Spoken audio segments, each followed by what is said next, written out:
Muy buenas tardes, mi nombre es Yamit Duarte, soy estudiante de la Universidad Nacional Abierta a Distancia en la escuela ECACEN en el programa de Administración de Empresas. En esta fase estaremos hablando sobre el escenario financiero, que son las ampliaciones de capital y las políticas de dividendos.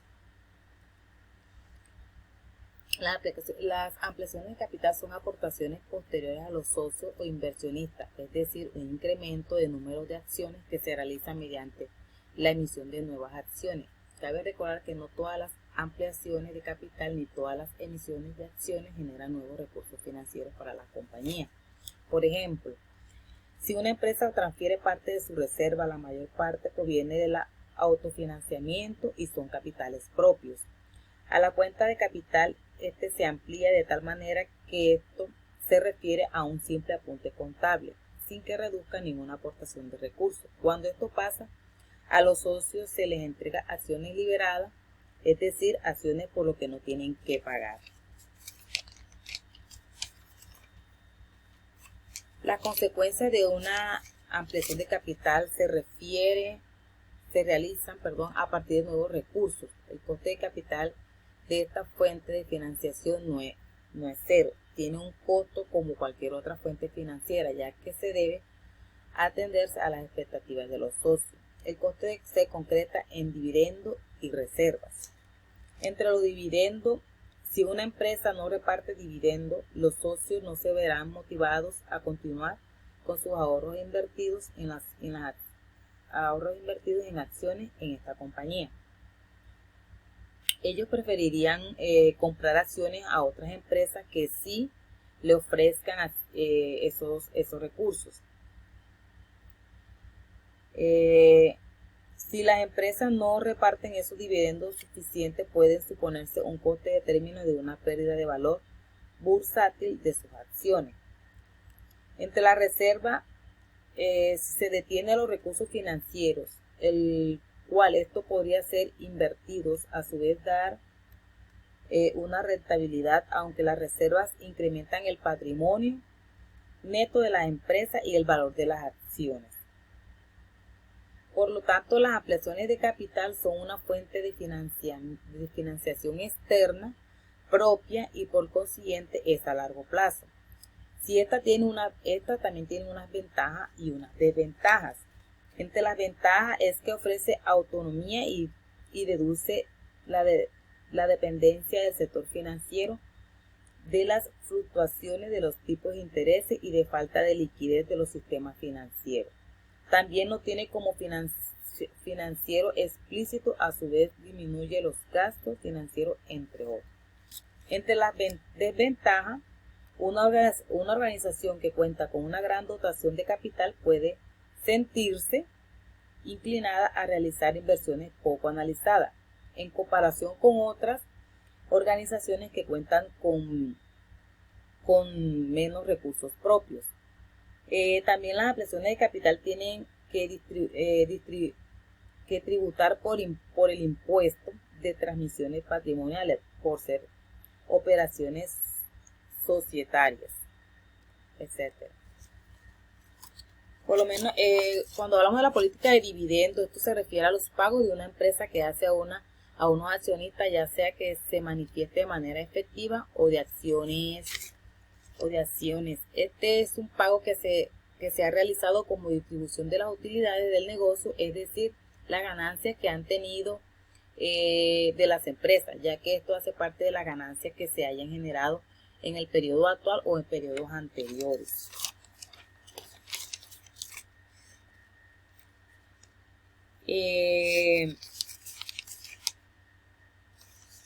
¿Cómo afecta los dividendos a la estructura de capital?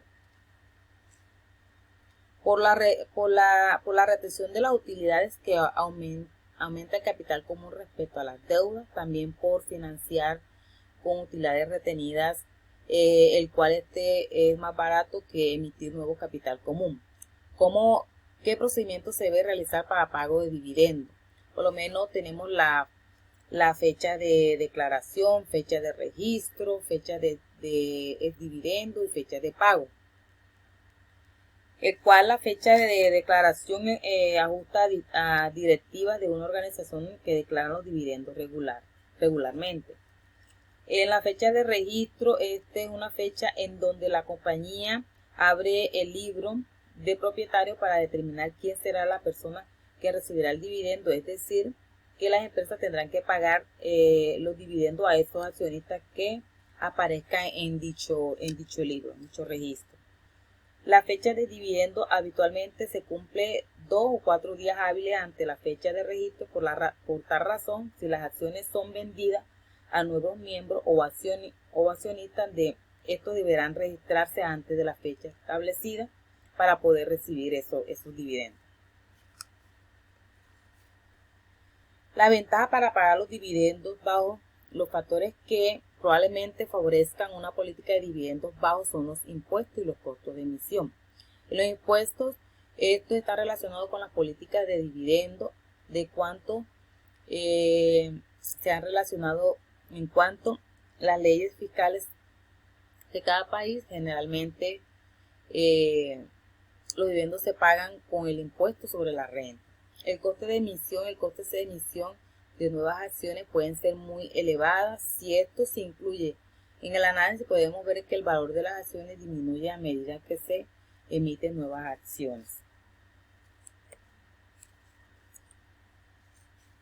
En cuanto a la ventaja para pagar dividendos altos, pues las manifestaciones a favor de los altos dividendos estas se refieren al deseo de los inversores de obtener ingresos en el instante y a su vez reducir la incertidumbre, es decir, el cual se basa a argumento de que las prevenciones de dividendos a futuro son más inciertas que las prevenciones de dividendos a corto plazo. ¿Cuáles son las políticas de dividendo? La política de dividendo de una empresa es un plan de acción a seguir cada vez que se toman una decisión de dividendo.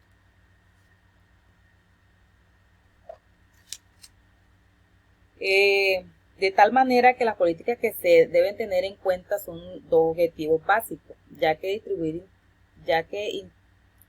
inteligentemente las ganancias de las empresas, el cual se trata de encontrar un equilibrio entre cantidad pagada como dividendo y cantidad detenida a la reserva. Esto se puede considerar psicológicamente en los inversionistas, se considera la psicología de los inversionistas. Y otra política es proporcionar suficiente financiamiento. Tenemos los factores que incluyen la política de dividendo. Encontramos las restricciones legales, limitaciones contractuales, restricciones internas, perspectivas de crédito. Consideramos también consideración sobre los propietarios y consideración sobre el mercado.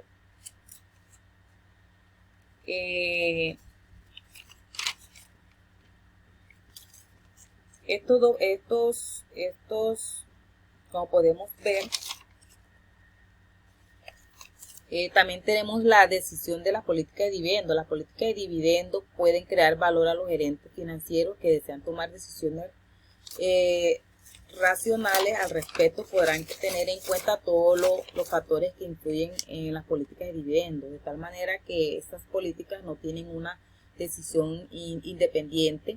En él se debe tener en cuenta el presupuesto de capital y la estructura de capital. Estos dos procesos se deben a una información equilibrada que afecta las acciones de los gerentes, como no querer